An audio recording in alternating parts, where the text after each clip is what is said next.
Paranormal. Welcome to Radio Paranormal.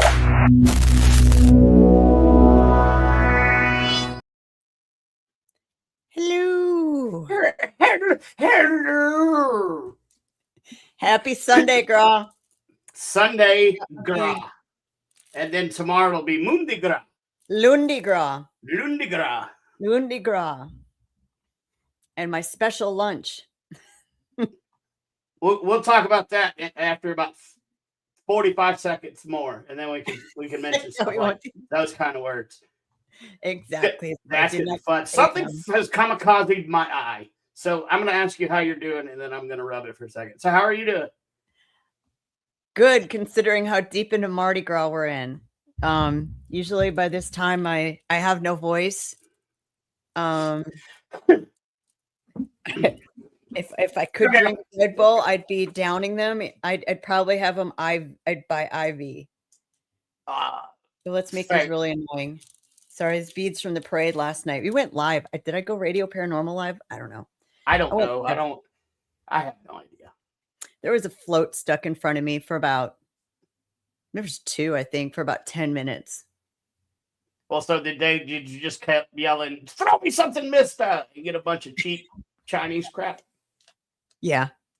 Like I said, though, for those of you guys who love the booby beads, yes, they're Chinese crap, but it's the sentimental value of the Chinese crap. I understand. I get it. So don't come after us about, because they are cheap Chinese crap that you guys want really bad. It's this phenomenon of looking at your stash that you've collected over years. We've got 2 giant boxes, Rubbermaid containers in our attic, which we haven't brought down this year because we just didn't for the first time. It's really heavy, I guess. And we swear, no, we're not catching out of that crap until you see your first Mardi Gras parade, and they have things in their hands to give to you for free. And for some reason, it makes me think they like you or something. I don't know. It's like little forms of acceptance, and we go crazy for them. But this Mardi Gras has been a little, I don't know. People are getting a little obsessed with some of the things. One lady, I caught my first shoe at one of the parades. Another one my friend did too. And she was showing us, and it was just in her hand like this. And some dude just walking with the parade snatched it right out of her hand. I don't think so, Scooter. Yeah, Chris chased him down and gave him a look and retrieved said shoe. Those shoes are hard to get. 15 Mardi Gras, and I got my first Muse's shoe. So it's hard. Hey, the first time I got somebody's shoe, it was in a bar fight in a place called Buffalo. Oh, never mind. My bad. But I'll never forget, my buddy went after the dude. And he ran for blocks. Next thing I know, my buddy comes running back, and he's like, he got away, but I got his shoe. So that was a bar fight. It's the only time I've had shoes. And our guest is backstage looking kind of crazy. Let me explain. I live in the Appalachian Mountains. We don't have much to do. So, kind of what we do there. I am excited. There's some video. You sent me the most important video of the Mardi Gras season, and that was the Marines marching. So every major. Oh, hey, Jenny. I can't wait to talk to you either. They open all the major parades. There's always that Marine Corps band. So saw him again last night. I missed him for tonight.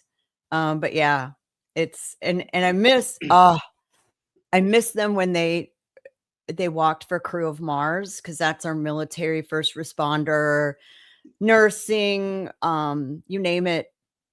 Everyone that does the things to make us safe and keep us alive, basically. We definitely want to give a shout out to all law enforcement, no matter if you're city, county, state, federal. Doesn't matter. Our EMTs, our paramedics, our firefighters, we love you all. Our law enforcement, especially, you guys are out there keeping us safe. And it's a job I did for 10 years, and the climate that it's in right now, I would not go back. You couldn't pay me to go back into the public service field. Yeah, thank you guys so much. We definitely here at Radio Paranormal salute you and support the troops and our first responders. So thank you. Yes. And while I'm talking about troops and first responders, look, it's a really hard job, guys. Me of all people, I completely understand it. And sometimes them old demons up in the head get to rattling around. Guys, look, it's easy. If you're struggling with something, call me, call Jen, call somebody. Or the national suicide hotline is 988. And if you just can't bring yourself to talk to somebody, y'all, look, you can text message them too. And you can text back and forth. And I've attempted suicide 3 times in my life. And I have reached out to this lifeline, and it does help. So if you're struggling, find somebody, or text with somebody. At least, you gotta talk, but you can text. So y'all, it's a hard job, but keep your wits about you, and we love y'all. Okay, anyway. That's my little spiel for how I feel about law enforcement and military. I'm also a retired military combat veteran, so I get it.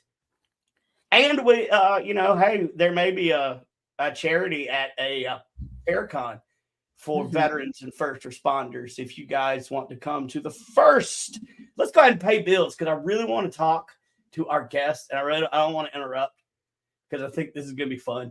She's a historian as well, and there's so much we can talk about. And she's written so many books, and this is going to be the first time I get to meet her, so I want to get to know her just as well as everybody else. But first, we got to pay bills. Yes. New Orleans Paracon, July 31st, August 2nd, 2026, at the Astor Crown Plaza in the French Quarter. I'm going to put the link. NewOrleansParacon.com. Packages are available. We just sold another platinum package, which I'm trying to pull up the little package. Wow, look. There you go. Shall receive. Just sold another platinum package, which means, folks, they are half gone. There are only 4 left. That's for the people who want to do everything. VIP package is somewhere in the middle, and the RIP package are for those of you who want to customize your experience. I want to do this. I don't want to do this. Packages start at $300 per couple. There's no per scam. Couple, and that's including the damn room, y'all. Yes, that is a standard king or double queen for 2 people, not per person, for 2 people. And yeah, if you have a double queen and you want to add on a couple people, there's options for that. Great speakers. This is educationally focused. Yes, you can go. Yeah, I'm excited too. I can't. She's going to be there. I'm so excited. You can go and get your pictures with our celebs, right? You can go get a picture with Johnny Zaffis and Patty Negri and Angel Morgan and Ron and Lourdes and Letriana Terry Brown. I almost just said LTB, and that's not just how I know her. Sam Beltrusis and our guest tonight. But you're gonna learn something. You're gonna be in this field. You're gonna dabble around. You're gonna play with fire. You need to know how to not get burned. It's very educational, driven, especially for those of you that are just putting your little bitty toe in the water. That is the paranormal. It is a great place to pick the brains of some of the old timers, and I mean old timers, the OGs. They're not going to be around, too terribly much longer. At least probably in the paranormal field. Yeah. And now's your time to learn from the greats. So, and so $300 for a couple down at the Crown Plaza in the French Quarter. Yeah. Come on. And you get deals on airfare, hop a Spirit flight or whatever. Find a good deal. Start looking out. Hopefully you know how to fight if you get on Spirit. Just remember, the jab always sets up for the next punch. That's just for Spirit Air. And Breeze, that's another small airport. I want to bet you're a mess. I hadn't heard many fights on Breeze. We're going to have some panels where those are to your general admission. So those are included in your RIP package for $300 per couple. Get out of Brandon's eye. Anywho, it is attacking me, and I've got to wait for the VA before I can get my next appointment. Oh no. So you're going to have not only the Native American panel that you're going to be on, we're going to have a voodoo panel as well. And as my segue into our next guest, our guest tonight, a panel on vampires. Why not learn about vampires in the nation's most haunted city, right? And learn from people who are experts. So, like I've told every other vampire that we've had on here, vampire expert, I am a Toreador through and through, and if you get that, then you played the tabletop game Vampire the Masquerade. Nice. Because that was amazing. But anyway. So allow me to introduce Marita Crandall. I never say her middle name right, so she's going to correct me when she comes on. Author and I'm going to give it a shot before she comes on. Waywood. Let's just Waywood. Did we get it? Let's right, just bring her on, y'all, before we get an FCC warning.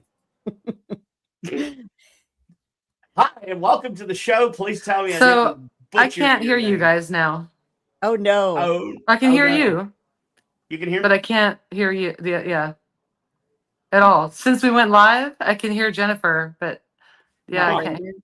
Not at all. Jennifer, take over the show for a minute. I'm gonna pop completely out. Isn't that weird? Pop back in. I'm so sorry. It was fine before. It's my maiden name, not my middle name. It's Voivod, and it means war leader in Romanian. And Vlad Tepes was a 3-time voivode. So we're not going to talk about Dracula, but that's kind of cool. Can you hear me now? Can you hear me? What do we do? I cannot. Yeah.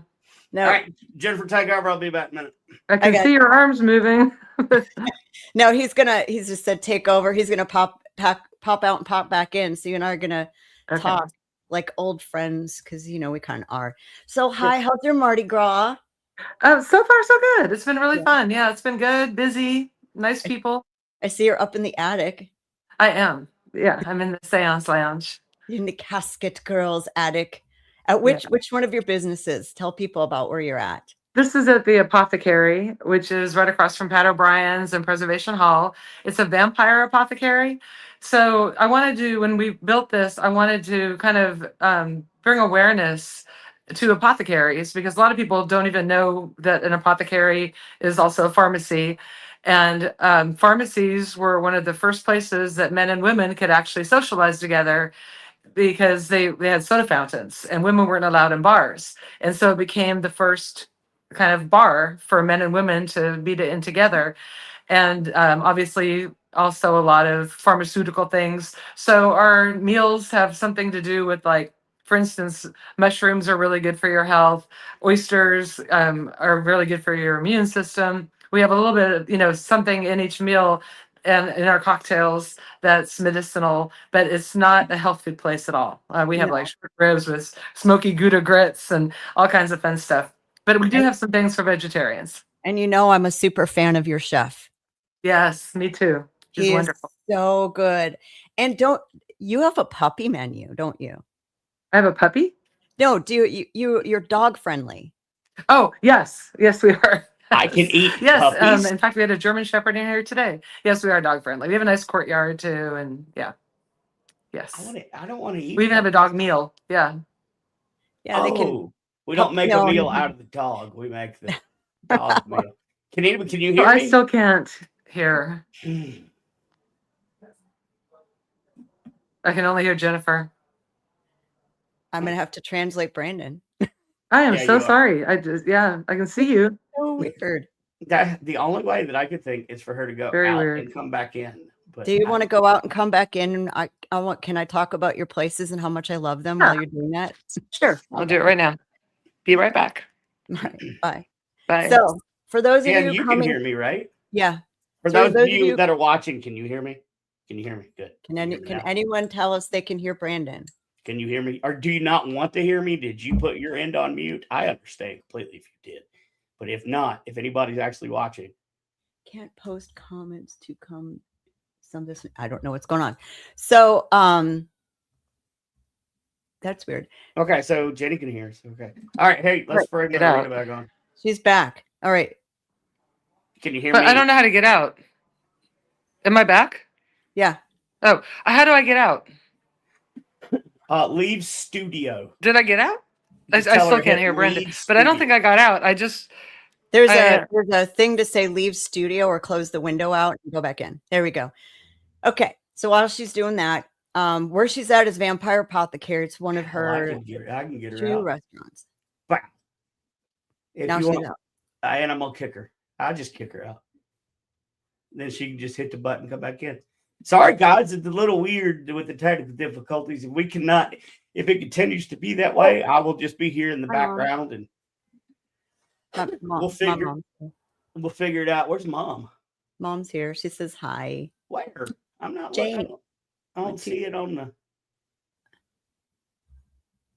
Okay, Marita is back. Let's try this again. Oh, and I can hear you. I can hear you. Okay, good. We're back. Yay! We're rocking and rolling. Thank you so much. Okay. Now, pick up where you were going, and then I'll get the flow back in, and we'll make this happen. Welcome to live TV podcasting. I think I was fangirling over her chef. There we go. Hey, I'll go ahead and pull up her establishments while you guys talk, and I'll show pictures of it while you talk about the establishments, and then we'll do the books towards the end. Okay. All right. So here come. So you have the Vampire Apothecary. That's more like Victorian vampire, right? Yes. It's really magical. It's not just vampire. It's a little bit of everything. Spirits, witches, but definitely vampires. We have the Casket Girl Attic, which is one of our major legends here in the city. And it's very cool. Yeah.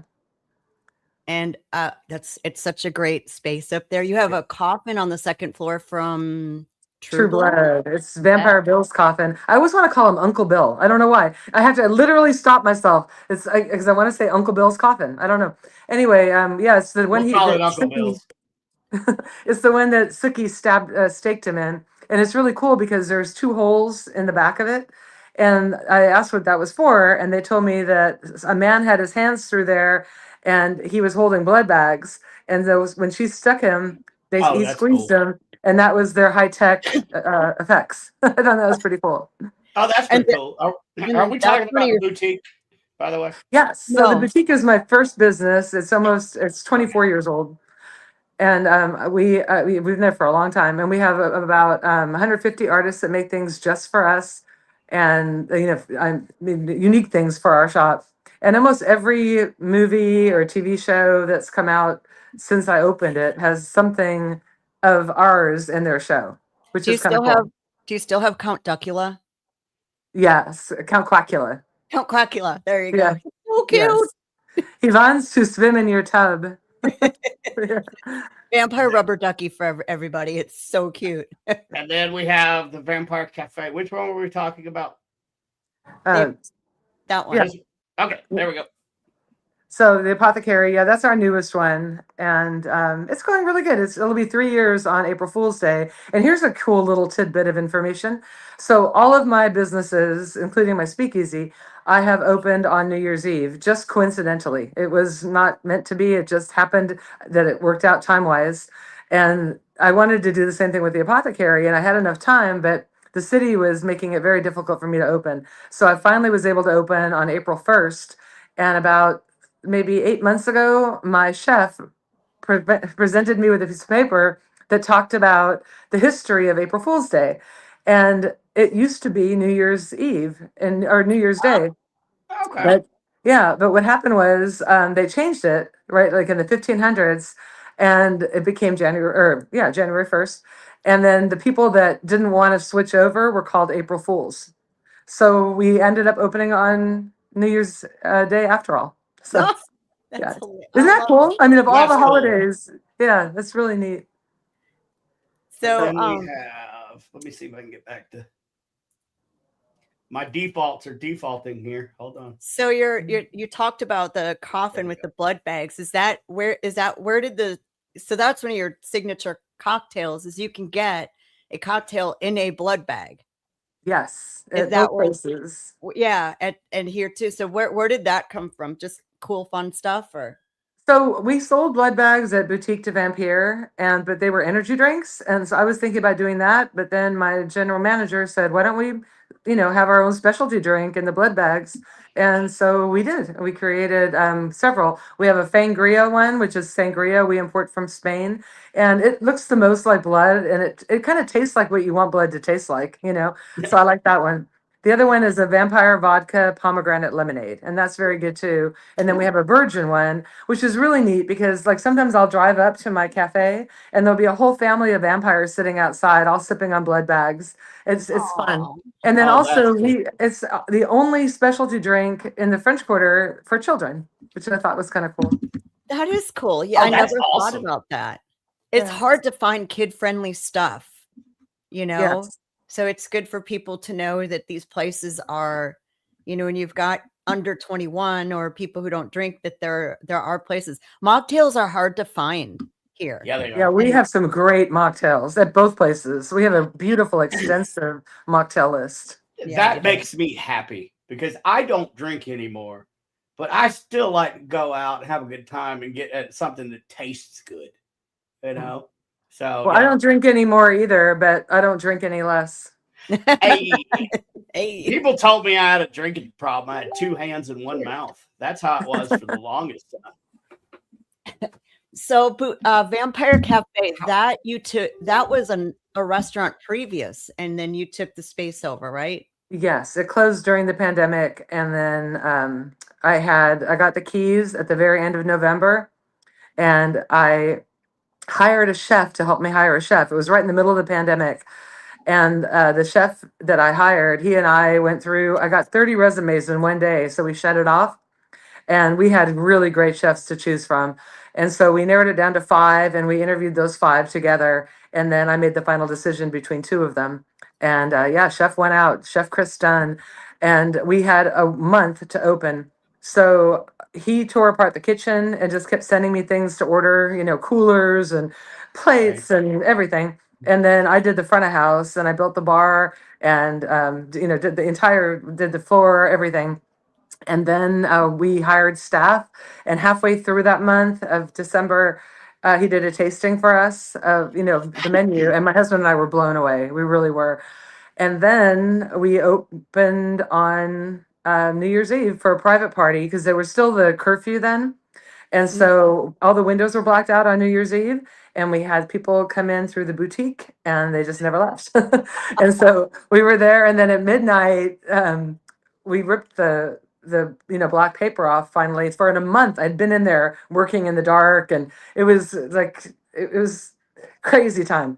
Anyway, when we ripped that paper off that night so that we wouldn't have to do it in the morning when we were opening, it was weird. It was like being naked, and people could look in and see us, and it was really strange. But we did amazing. Our first day in business, we turned over 200 tables.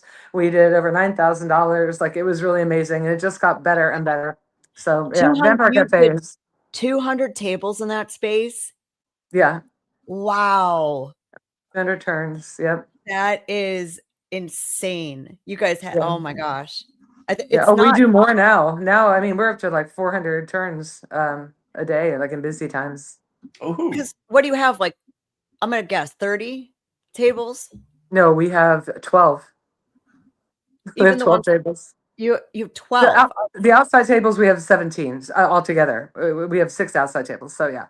So we have Okay.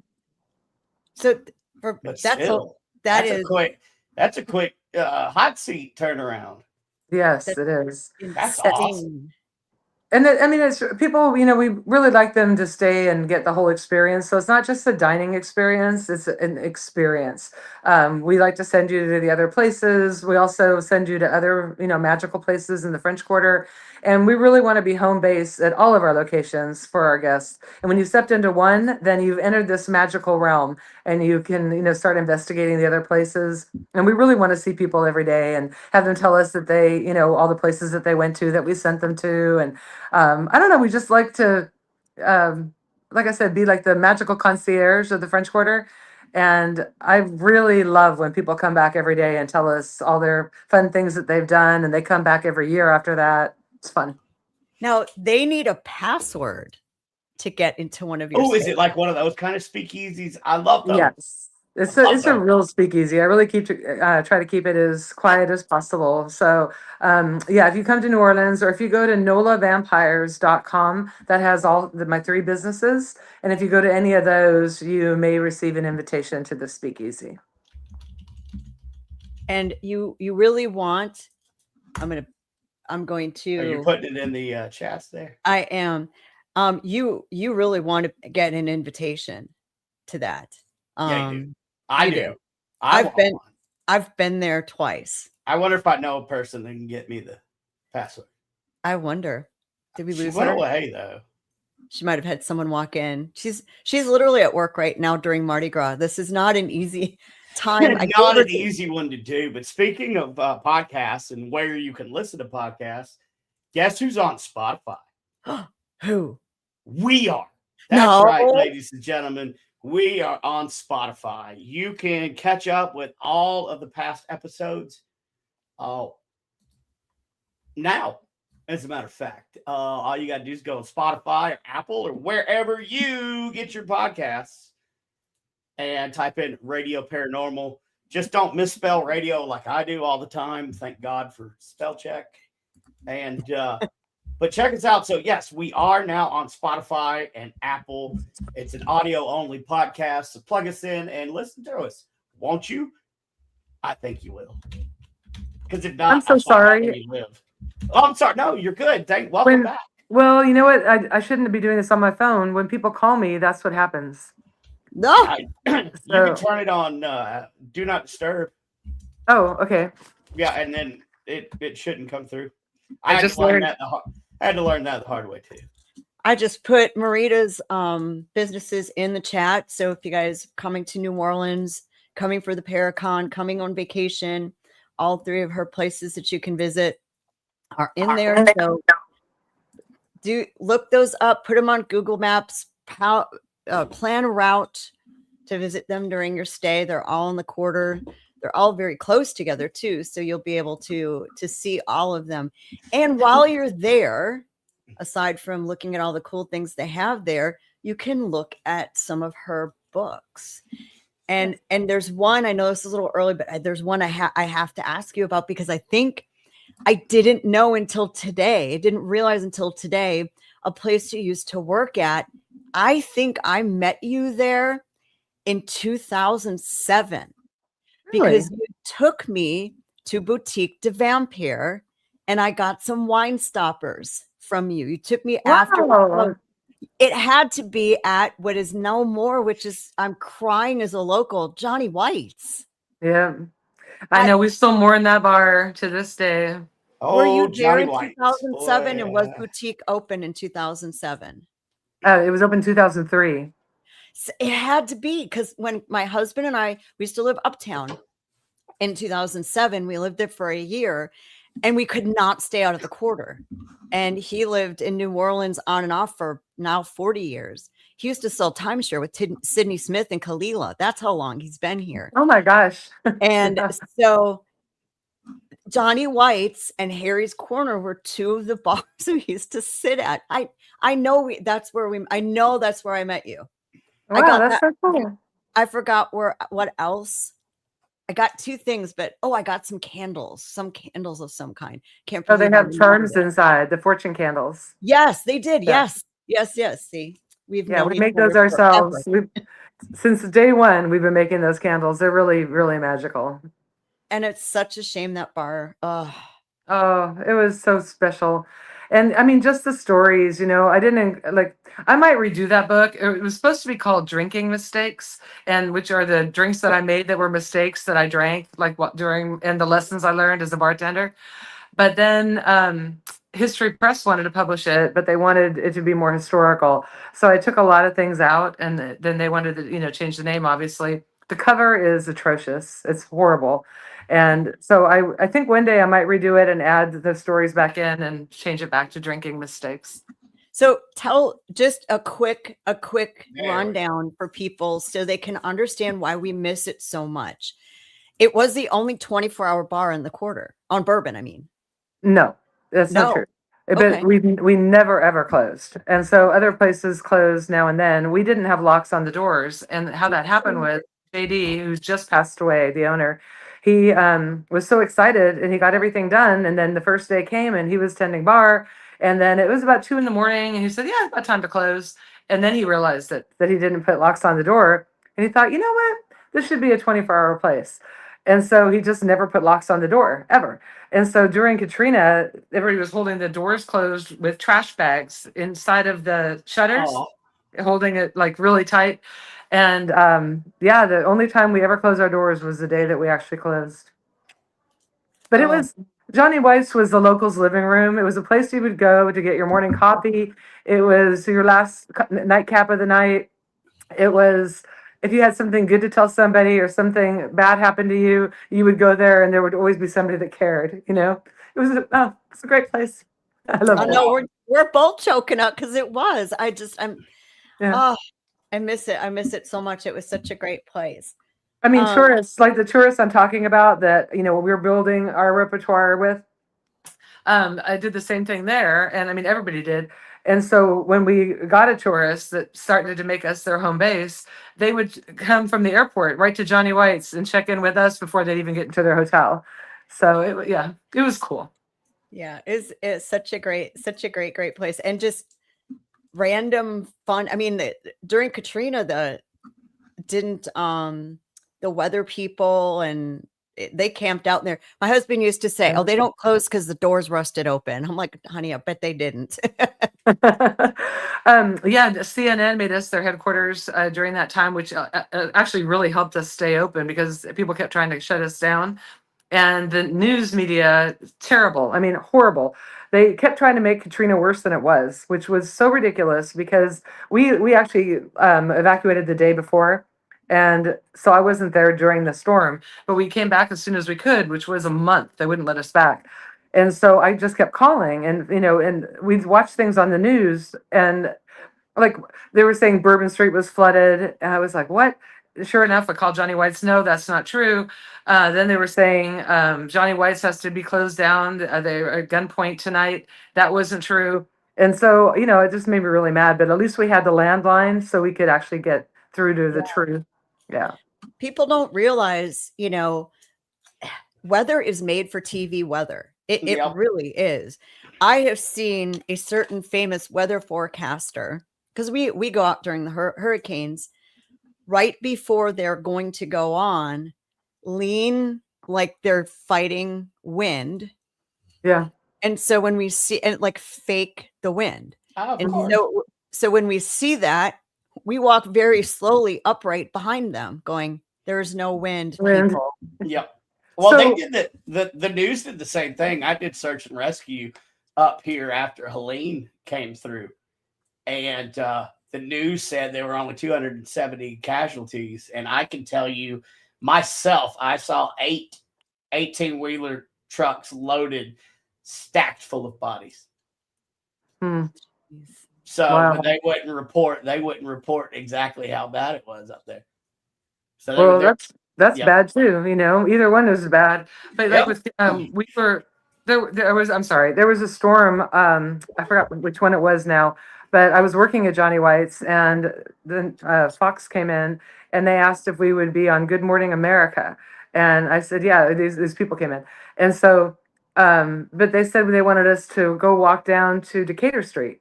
And we're like, why? They go, oh, it's just we have it all set up down there already, and we thought, okay, we'll be cool. So we walked down there. Well, they had it set up, and that a van was going to drive by, and there was a huge puddle right there. So Uh-huh. when we're on the news, the van drove by, and there was literally like a wave that went over us. It was all manufactured, and it really made me mad. I mean, Yep. yeah. And then we made it on the 10 best, like for that year of news stories. We were in the 10 best. Because it was really dramatic, but I mean, come on, Well, yeah. They do manufacture so much. The French Quarter did not flood. It's some of the highest ground in the city. Yeah. So no, it did not flood. We're the last to lose power unless the power lines that are stretched over the river Right. instead of underground blow over because there's only one tower holding them. Thank gosh that's not the same. But outside of that, they're not going to let us. We are going to lose power. If we do, we are the first to get it back. Yeah. Well, we did lose it for that. I mean, for a while. It was almost a good month, or I think it was like about just over 3 weeks. And the funny story. So the National Guard brought us a generator, or it was airborne. And what are they called? I don't want to get this wrong because they were so amazing. Like the 82nd Airborne or the Yes. Yes, that's exactly what it was. Yeah. So they brought us a generator and we were so happy. And my bartender at the time, she couldn't make coffee or anything. So a news reporter popped her head in and said, "Oh, do you have coffee?" And Marcy was so excited. She says, "Yes, we do." And she goes, "Oh, can you make a frappuccino?" And Marcy looked at our cleanup guy. She goes, "I don't know. Paul, can you fart in a cup?" Yes. That was a dumb question, like a frappuccino. Like, yeah. Nice. But anyway. That's funny. Yeah. That should have made the news. Yeah. Yeah. So, Johnny White's that was one of your earliest books, right? So it's my third. Was it my second book? It was my second book. The Vampire History book came out first, even though I wrote Johnny White's most of it before I wrote the history book. But yeah, the history book came out first, and then Johnny White's. So tell us about your vampire history legend, and give us a fun fact we need to know that's true. Okay, so the book itself, I was working on the novel that's coming out this Halloween, the Carter Brothers, and History Press contacted me and asked if I would submit a proposal to write a history book about where the vampire legends of the French Quarter originated. And I thought, God, it'd be stupid not to, because I'll get paid to, do my research for my book.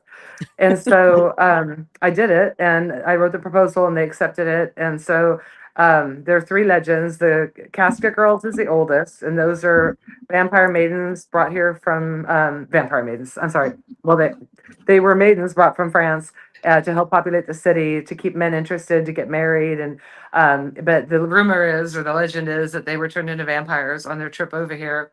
And a fun fact of that one that's true is Sister Gertrude was in charge of them, and she was a diabolical woman. And the girls came from Le Sepulchre, which is a mental hospital, a orphanage, a prison, and yeah, a place for the mentally insane. Right. Anyway, so that's where they were being, where they were living. And so they were quite excited when they were told to come over. But she was in charge of them, and she was supposed to make sure they were deflowered. And I think that's what happened, but we don't know. We'll never know, because I've done all the research there is to do, and there's nowhere else that this is found. But she played some kind of a diabolical trick on them and was immediately sent back to France. And so that, she may have left the door unlocked and they were deflowered, because it was something really, really bad. Anyway, then, or a vampire got them at that time. So that's possible. But I just thought it was a fun fact that the person in charge, maybe let this all happen. So that is true and documented. Then the Carter Brothers, really the only truth to that legend is that there were barber surgeons at that time that would have been a great place for vampires to befriend them so that they could get blood in a very civilized way. There isn't much truth to that legend, which makes it so fun for me, because the legend is that there are two serial killers that when they were captured, they were careless. And when they were captured, they begged to be murdered, and because they were going to kill again. And so they were hanged. And then when they went to go retrieve their bodies a year and a day later to push them aside for the next tomb, there was nothing in the tomb, no clothes, no bones, no nothing. And so that became the big mystery. And then the other legend is Saint Germain, who was a really amazing actual person. And there's rumors of him being spotted here. And again, not a lot of truth to the legend, but it's a fun one that he had a lady over, and she jumped off his balcony and swore that he bit her. And so he was such an affluent man in town that when the police came, they said, why don't we just sort it out tomorrow? And he disappeared overnight. And when they broke into his home, there were half bottles of wine, half full of wine and half human blood. So that's the legend. And they tell it in front of a building in the quarter. But what's funny is the building they generally have their backs to, the guests, actually had in the chain of title Saint Germain. Yes, I saw that when I was doing my research. I did see that. Yeah. That So is, it's kind of like, okay. yeah. Jacques Saint Germain, he's my ex-boyfriend. Just saying. No, I'm kidding. Mhm. I love him so much. And like, I actually built, our fortune telling machine inside the boutique. Yeah. So that is Saint Germain. And Yeah.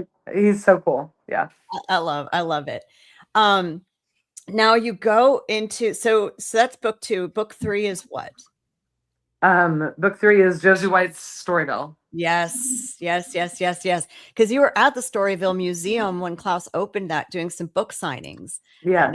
And so give us some background. You just have so much knowledge of New Orleans fun stuff on Storyville and the book and Josie, and I read some of it today. I thought, oh my God, now I know why. I had the wrong book up earlier when they were telling the story about the bar. So that's the one that they were talking about. Yeah, it's that horrible cover. I hate that cover so much. But the Josie book, what's fun about that is, so the only reason I wrote that book is because I needed a love interest for Wayne Carter for my Carter Brothers novel. And I wanted him to be a madam. And so I was researching different madams. And then I found Josie and I just fell in love with her. And I mean, what an amazing person, really. And, all the things that happened in her life. And so luckily my publisher allowed me to write a book about her. So yeah, it's if you like New Orleans history, there's so many fun things in that book. The one that I love the most, the little tidbit I found, was where our library is now, just across canal here on what is it, Tulane? I think so. Anyway, there was a building there called the Metropolis, and it was a full service prison, and it was the judge's quarters, and there was a hanging yard in the back. So if you went in, you never came out. You didn't have to. Everything could be done right in there. They had, I want to say 30 cells for women, and I think 300 for men. I haven't read that so long now, but I think I'm right. Anyway, so right almost like a year after, the walls started cracking, and it was beautiful. When I tell you, there's a picture of it in the book. It was a beautiful construction. And so yeah, the floor started doing funny things. And they said, well, it must be New Orleans is like soft terrain. But then they quickly found that all the people in charge took bribes and used the cheapest materials. And so all the people that were in charge of building the prison ended up in the prison.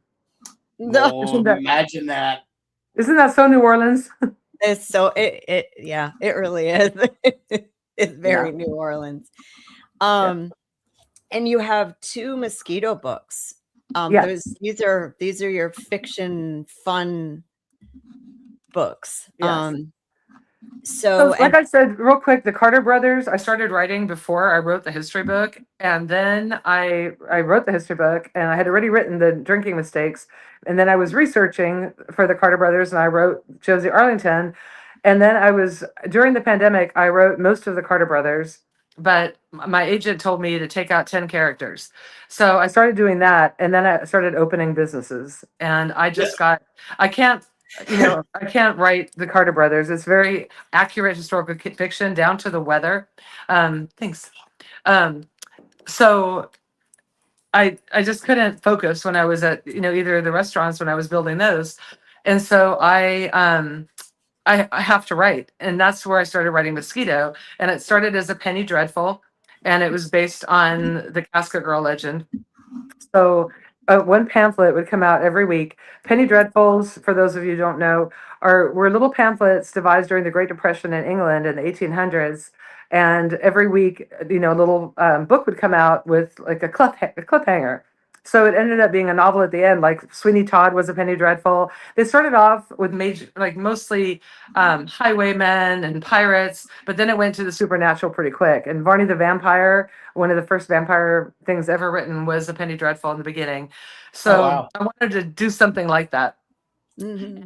So we did that first, and I would do the readings up in the attic, and then my publisher put it into a novel.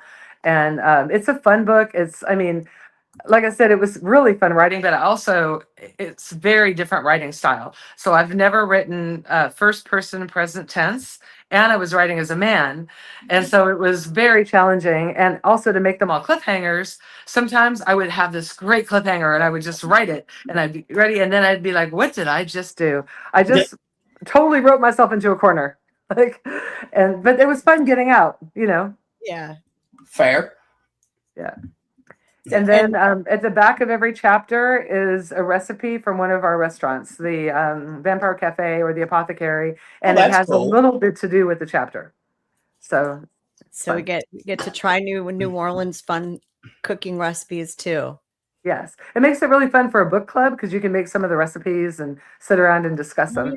Yeah. Well, there you go. Good idea. And then the sequel has elixirs and spells at the end of every chapter, and it's just the sequel to the story. So same continue the characters. Okay, cool. So what do you have coming up? Where can people come see you? What's stuff that people can look forward to with you? So the Carter Brothers is finally coming out. It'll be out this Halloween proper. So we're closing the Apothecary at 8:00 at night on Halloween day and reopening it at 9:00 at night as the Apothecary, a literary interactive haunted house. It's going to be epic. So we have there's so many great things about this. We're going to have Belloc, who is the Storyville photographer, and he's a part of the book. Josie Arlington and the Carter Brothers are going to be here making absinthe, and Belloc will be taking photos of people, and then everybody gets a hardback copy. But the really magical part is there's this art form. It's a watercolor that can only be done on a book that has gilded edges, like golden pages, and you fan it out, and you do like a pencil drawing, and then you can do a watercolor. So there's one. Yeah, right now there's one professional 4-edge painter in the world, and his name is Martin Frost, and he's in England. And as I was writing the book, it's a part of the book, a mystery that is in the gilded edges of the journal that these prostitutes have about the vampires.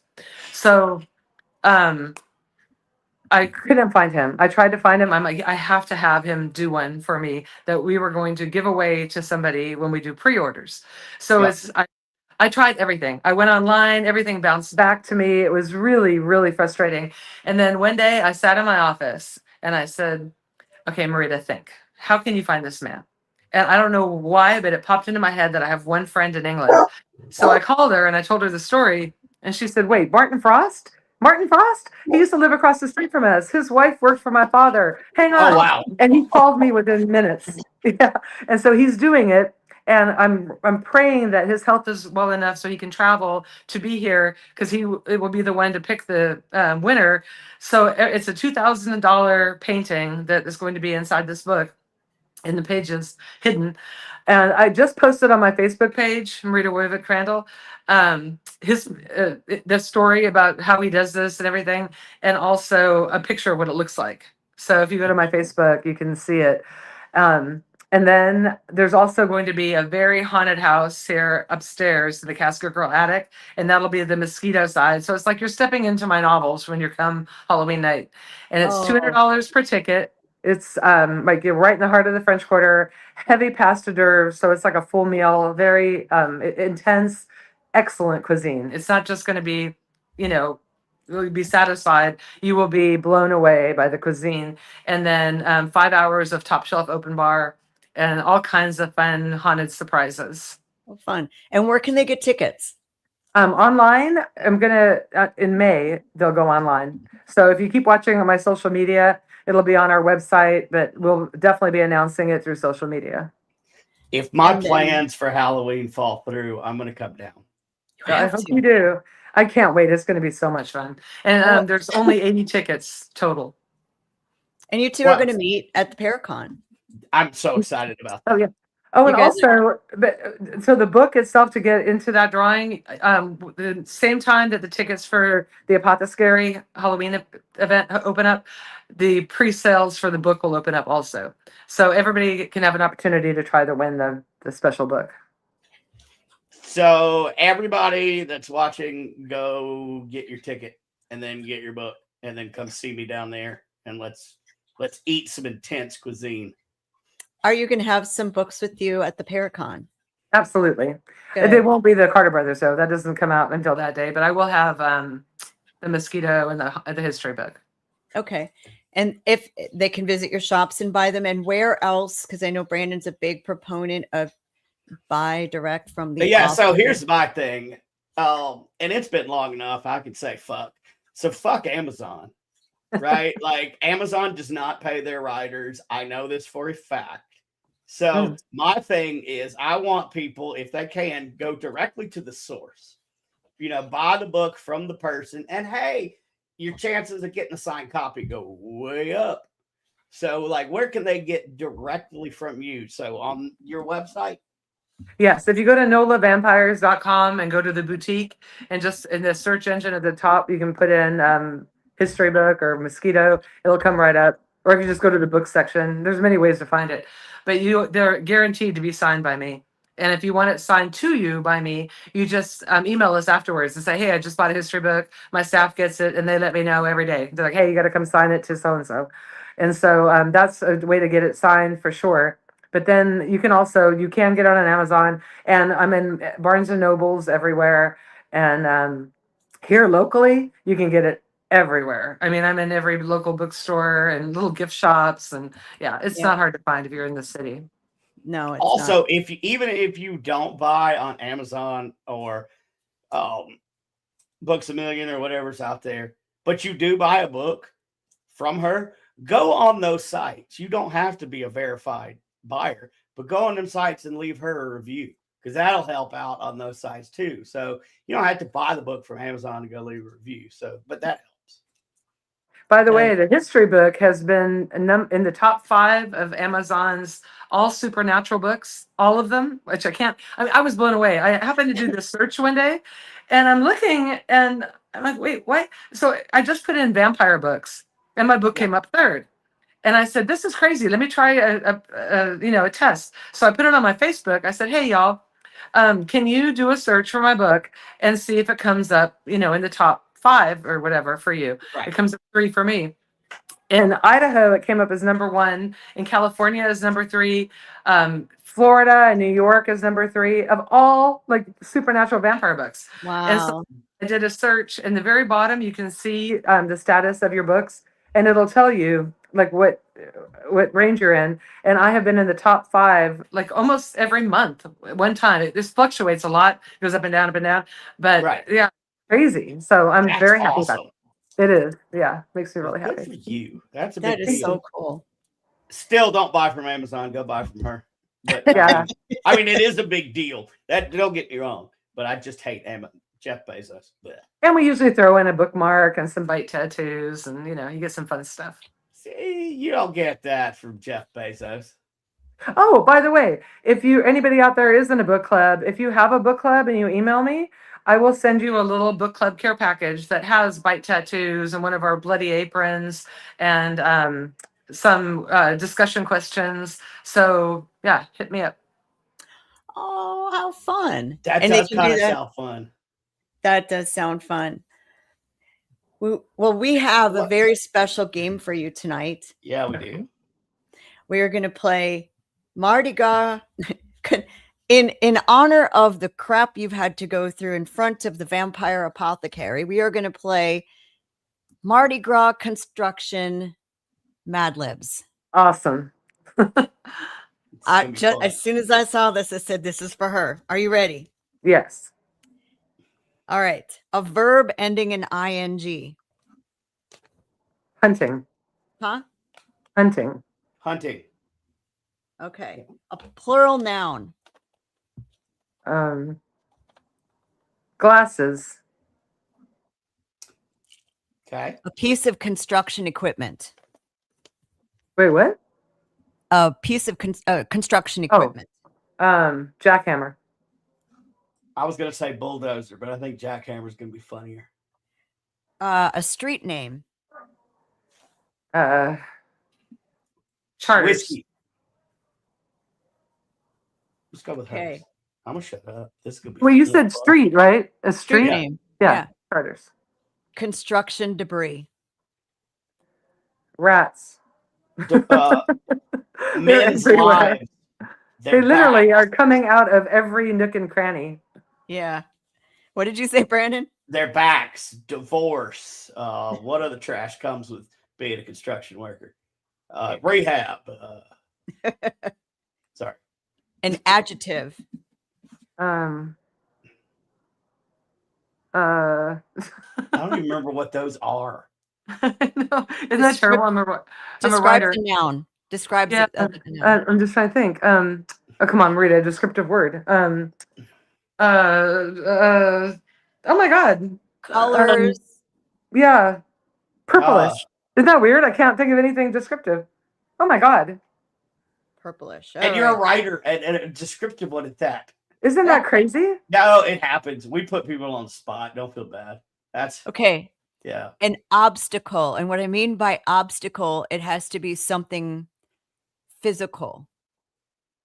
Like a roadblock. Like a road obstacle. Like the pylons that they put in front of the streets here. I didn't know we had barriers. Yes. Oh, what? Another adjective. Sorry. That's okay. Vampy. There we good one. Good I one. love it. A bizarre item. Fruit Loops. Huh. I would have went blood bag mocktail. See, that's normal for me. Yeah, right. Yeah, I'm gonna have to try your mocktail collection. That excites me. Oh, I think that's the last one. Another adjective. Good. Okay. I'm getting better at it. Mouthy. Mouthy. Mouthy. A way to die. What? A way to die? Yeah. Being staked. Being staked. I love it. I like it. A reckless action. Staked. Yeah, right. Pushing somebody. Okay. You say adjective one more time. I'm coming through this. Really? Screen. A person you know. Oh, thank God. A person I know? Yeah. Dacre Stoker. What Stoker? Dacre? Dacre. Dacre. It's Bram Stoker's great grandnephew. Dacre. Dacre. Cool. Panicked response. Scream. Oh, my bad. Another obstacle.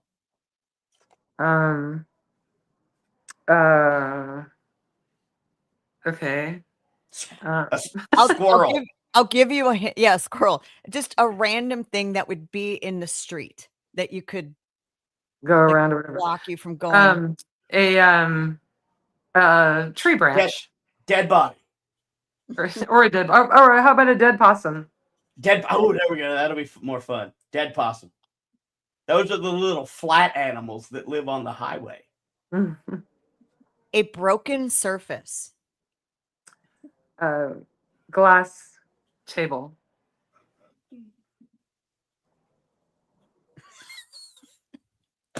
Apparently, this is going to be good. No, it's what I got to ask you for next. A suspicious puddle. A suspicious cuddle? Like puddle. Puddle. Puddle, like in the bathroom. Like Bourbon Street juice. Oh. Blood. A puddle of blood. Just like Bourbon Street. Bourbon Street juice. Bourbon Street an juice. offensive noun. Fucker. No. Oh, that's a noun is like it could be a person, place, or thing. A person, place, or thing that you think is offensive. Generic. Door. What? Bone. Oh no, you said offensive. My bad. Yeah, that's a tough one. Okay, a thing that's offensive. Okay. I'm trying to think of Sewer treatment plant. Donald Trump. No, I shouldn't say that. No, don't do that. There's sewer- no politics in the dead. Yeah, That's the I don't only want- thing I don't that wanna we're do that. doing. treatment plant would be good actually. Well, what about oh, I know. Yeah, there's a person here that was running for mayor called Sherlock. That's offensive. But it's not, it's the politics that are offensive. It's everything else about the person. Okay, I'll just put Sherlock. A Yeah. verb ending in ing. Can I just say what he did? What? He was masturbating in an Uber when he was in California and he was running for mayor. Okay, that's disturbing. We'll go with Okay. Yeah, that. We'll Sure. go fair with that. enough. Yep. Kinda That like- has absolutely nothing to do with politics. I'll allow it. All right, Because verb it's and since you just described it, a verb ending in ing. Jerk. What did you Oh. say? Nothing. I will not repeat that. Any drinking? Drinking. Okay, only 3 more left. A Mardi Gras phrase. Movies. Yeah, throw me something, mister. Oh, well, they both ended the same spot. Okay, 2 more left. One more construction debris. Okay, like a what do we have here? I mean, what are those Bus. things called? They're like those they have them in front of every street here. Barricade. Barricade. Thank you. Something gross. Snot. This could be true. Last one. A plural noun. A pearl? Plural. Oh, plural. Musketeers. All right, you ready? Here we go. Yeah. Okay. Here we go, carnival ladies and gentlemen. It's carnival season in New Orleans, which means nonstop hunting glasses. And for reasons unknown, a brand new jackhammer blocking your street. You've carefully mapped out your way to everywhere you need to go for the next 5 days, only discover that Charter Street, now covered in rats, is now covered in rats. A purplish Fair. sign reads closed, directing you straight into pylons. Running late, you attempt to cross the street, but are confronted by a vampy construction worker holding Fruit Loops, feeling mouthy, and fearing being staked, decide to push someone. Your Drucker Stoker texts, "Where are you?" And you respond with, "Scream." In order to reach your destination, you must navigate dead possums and glass tables, and most alarmingly, blood. Somehow, despite the barricades, the dust, and the faint smell of Sherlock, the Oh, beads God. are now Bleh, bleh. drinking, and so Who poured bleach in someone here? is already yelling, "Throw me something, mister." At the end of the day, you return home covered in barricades and snot, Oh, and God. and whisper to yourself, "Thank God this is at the end of the show. Totally fucking worth it." Yes. That's Let hilarious. the musketeers roll, y'all. Bro. That's funny. That's really Hey. cute. When I see you at your table, I'm just gonna holler. That's how the Musketeers roll, y'all. And then you know it's me. But Those vampy construction workers. those vampy construction workers waiting to get staked. Those bastards. That's really cute. That's So- fun. I haven't done a Mad Lib in, oh my God. That's remember. fun. And you caught it on a good night. Normally it's like 2 truths and a lie, or it's like the weird version of what is the other one we do? Would you rather? Or would you rather? And that gets pretty bad. Speaking of pretty Eyebrows. bad, Eyebrows. let's say hello to Resnick. He will also be at Yes. the Go, Pat, go. place that we're going. Go, Pat, go. Jeez. Okay, go Pats. So now you did mention that there's a lot of cliffhangers. Usually I take the last word, but Jen, I'm gonna give it to you. Like, speaking of cliffhangers, what's your favorite cliffhanger? My favorite what? I'm asking, like, Jennifer, like, what? Oh. Because you write a lot of cliffhangers with the Yes. Penny Dreadful. So I want to know what Jen's favorite cliffhanger ever is. Oh,